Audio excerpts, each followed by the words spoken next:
നിങ്ങളുടേതായ വേദനകളെ ചൊല്ലുവാനായിട്ട് അമ്പയ്ക്കൊരു രൂപത്തെ നൽകി അല്ലേ. നിൻ്റെതായ പ്രാർത്ഥനയെ കേട്ടിട്ട് പ്രത്യക്ഷീകരിച്ചിരിക്കുന്നതായ പരാശക്തി അമ്മ അല്ലേ.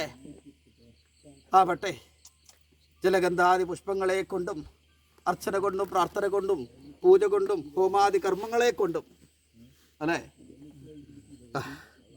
അങ്ങനെ കടഹോമവും ദുർഗാപൂജയും ദുർഗാഹോമവും അല്ലേ, അങ്ങനെ ഇരിക്കുന്നതായ തകനും വേണ്ടതായ കർമ്മങ്ങളെല്ലാം ചെയ്തു അല്ലേ.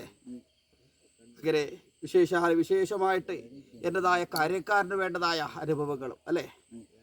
ആവട്ടെ, സന്തോഷമായി മണ്ണിനും നെറ്റിനും കർത്തൃബുധരായിരിക്കുന്ന ശക്തിസ്വരൂപിണികളായിരിക്കുന്ന ശക്തികളാണ്.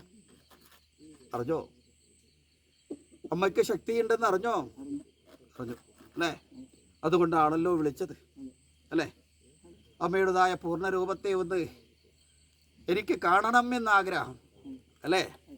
സഫലമാക്കി തന്നില്ലേ അമ്മ. ആവട്ടെ,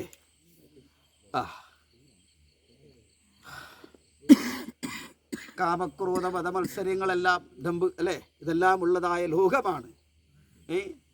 ചതിയും വഞ്ചനയും അല്ലേ, ദ്രോഹവും പാപവും എല്ലാം ചെയ്തു തീർക്കുന്നതായ കലിയുഗം അല്ലേ.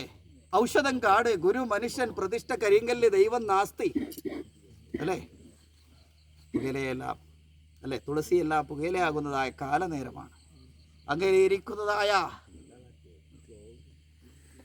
അനുഭവത്തിൽ പെട്ടുപോയപ്പോൾ ശരണം അമ്മ തന്നെയാണ്. അഭയമായിട്ട് അനുഗ്രഹമായിട്ടും അഭയഹസ്തയായിട്ടും പരാശക്തി അമ്മ കൂടെ നിന്നിട്ടുണ്ട് അല്ലേ.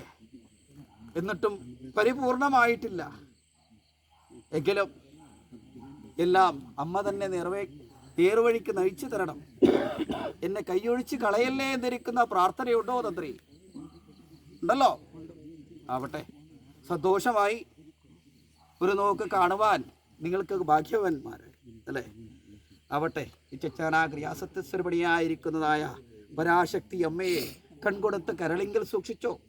ഹൃദയക്ഷേത്രത്തിനകത്ത് കറകളഞ്ഞ മനസ്സോടെ പ്രാർത്ഥിച്ചാൽ അഷ്ടൈശ്വര്യവും ഇഷ്ടവരദാനവും ആരോഗ്യ സൗഖ്യവും മനഃശാന്തിയുള്ളതായ നിത്യജീവിതം നൽകാൻ അമ്മ കടാക്ഷിക്കാം കേട്ടോ.